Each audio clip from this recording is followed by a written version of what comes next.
Okay, here's a problem with everything. We have to start with polynomial long division. Let's see, 4x to the fourth plus 3x cubed minus 8x squared minus 3x minus 6. That's of degree 4.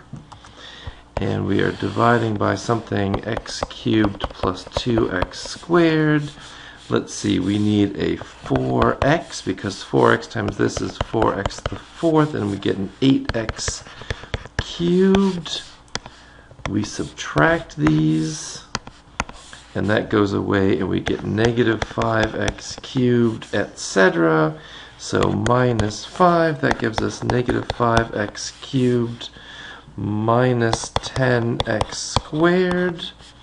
Don't forget that we are subtracting this, or you change the signs and add, which is always easier. And we get, what is it? Negative 8x squared plus 10x squared is 2x squared minus 3x minus 6.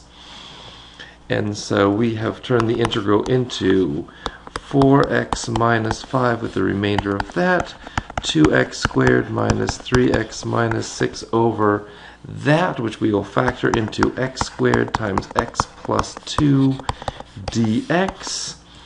The beginning part is easy. That integral is 2x squared minus 5x plus this integral. We need a fraction for every power of each factor in the denominator. So we need a over x and b over x squared. We don't have to, even though that's an x squared, it's still a factor of x, so we don't need to go bx plus c. And the x plus 2 only needs c over x plus 2 dx. And what do? We recombine this.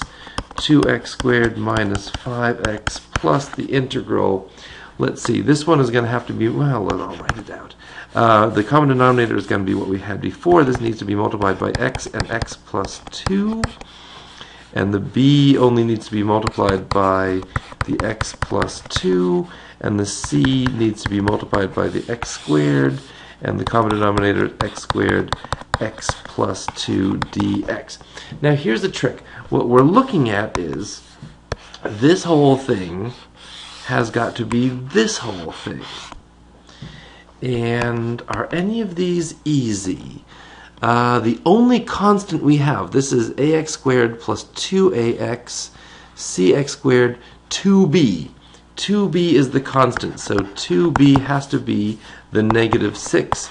b has to be negative 3. So that's kind of cool. Let's see, we have, let me copy that down, 2x squared minus 3x minus 6 is, what is this? Well, here's another trick. Here's another trick. If x were negative 2,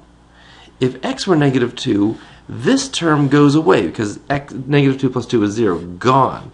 This term goes away.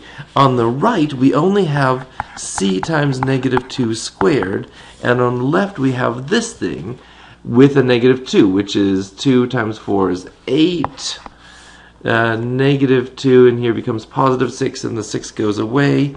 So we end up with 4c equals 8, or c equals 2. So we got two of the things. In any case, what do we have? We have that numerator is the, we still don't know a, so we have what? ax squared plus 2ax. We know what b is, minus 3x minus 6, and we know what c is. C is 2 plus 2x squared. So we have to solve this for a, and that shouldn't be too bad because 2x squared cancels with a 2x squared. We have ax squared equals no x squared. A has to be 0. And therefore, I'm going to copy and paste this sucker over. Bring this down a little bit. We have this, but we now know that a is 0, b is negative 3, and c is 2. So what we have is 2x squared minus 5x plus the integral of 0 over x minus 3 over x squared plus 2 over x plus 2 dx. Now, of course, 0 over anything is nothing. And this is where I really, some of you get a little trigger happy with the natural logs. The integral of, let's see, 2x squared minus 5x. This is minus 3, x to the negative 2. Raise the exponent by 1, x to the negative 1 over negative 1. It becomes positive 3 over x. It's not 3 natural log of x squared. This one is, because if you set u equal to x plus 2, u equals x plus 2, du is just dx.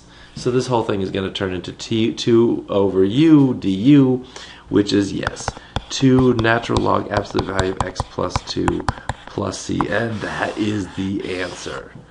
It's a long, tedious, crazy answer, but it is the answer. But do realize, this is constant over linear thing. Constant over linear, yes, it's going to be a natural log. Constant over quadratic, no, no, no. Anyway, how long was that?